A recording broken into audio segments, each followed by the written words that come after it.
अजी सुनिए जी। क्या हुआ? देखिए, बाहर समय बहुत खराब चल रहा है, आपका बाहर जाना जरूरी है क्या? अरे पगली, हम बाहर जाएंगे नहीं, कमाएंगे नहीं तो गाड़ी और घर का किस्ती कैसे जमा होगा?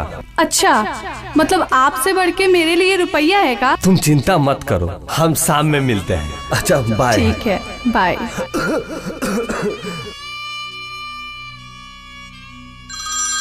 पापा। हाँ जी बोलिए।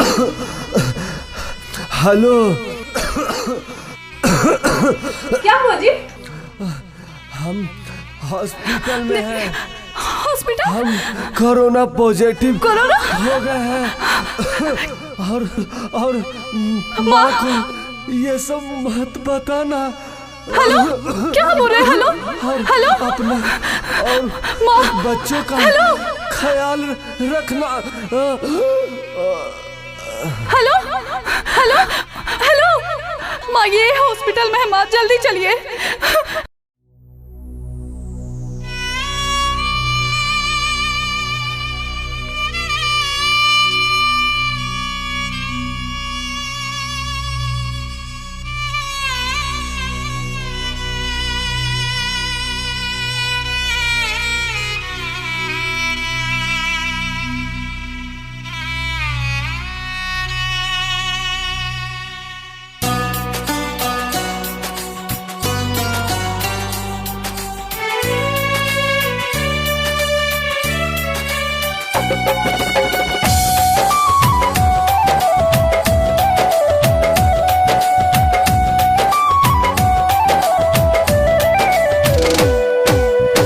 दुश्मन करो नवा लेत बाबे जनवा दिले बताबाही मचाए।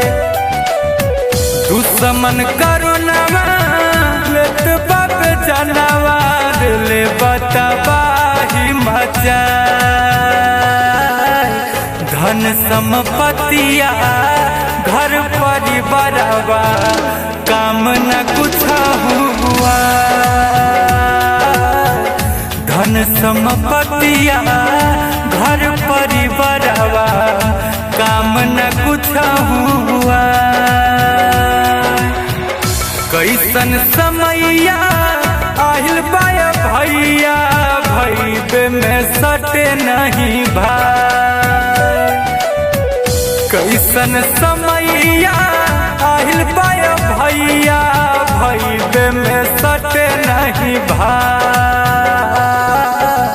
धन संपत्तिया घर परिवारवा काम न कुछ हुआ। धन संपत्तिया घर परिवारवा काम न कुछ हुआ।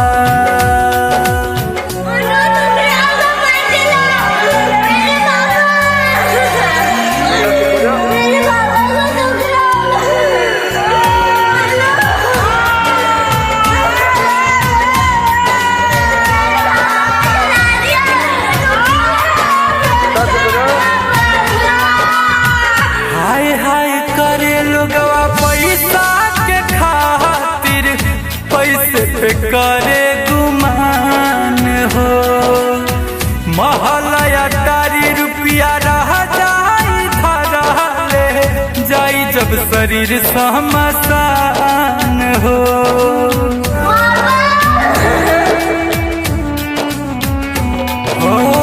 हाय हाय करे लगवा पैसा के खातिर, पैसे पे करे गुमान हो।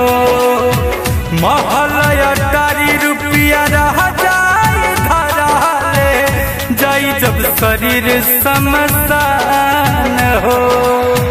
पैरवी पहुँच चाहे के तनो लगाई बा चली न कवनो उपाय।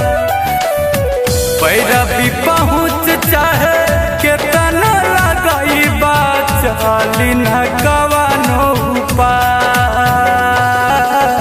धन संपत्तिया घर परिवारवा काम न कुछ हुआ।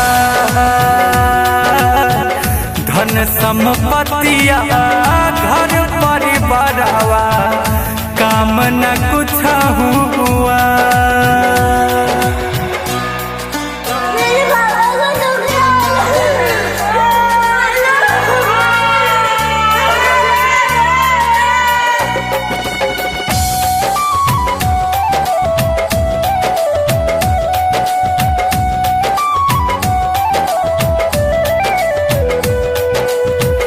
बीबी बच्चा दुरही से रोवे छुए नहीं मृत शरीरिया।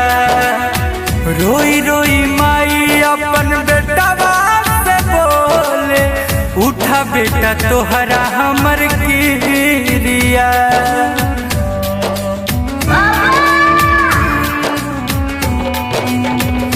बीबी बच्चा दुरही रोवे छुए नहीं मृत शरीरिया। रोई रोई माई अपन बेटा से बोले उठा बेटा तोहरा हमर किरिया। अमन लबेला गुंजन मारू सबका के समझा। अमन लबेला गुंजन शिशिर सबका के समझा। धन संपत्तिया घर परिवारवा काम न कुछ हुआ। धन संपत्तिया घर परिवारवा काम न कुछ हुआ।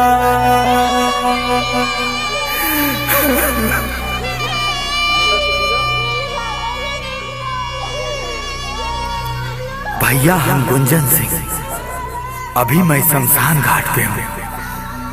यह गाना मैं एक सच्ची घटना पे बनाया हूँ। ये भयावह दृश्य देखकर मेरा अंतरात्मा रो रहा है। आप देख रहे हैं जो व्यक्ति मर गया है उसके साथ मात्र 4 ही लोग आए हैं, जबकि उसके परिवार में बहुत सारे लोग हैं। इसलिए हम आप सबों से हाथ जोड़कर विनती कर रहा हूँ, कृपया घर से बाहर ना निकले। अपने और अपने परिवार का ख्याल रखें। कोरोना बीमारी सच में बहुत ही घातक रूप ले चुका है। आपके परिवार को आपका बहुत जरूरत है।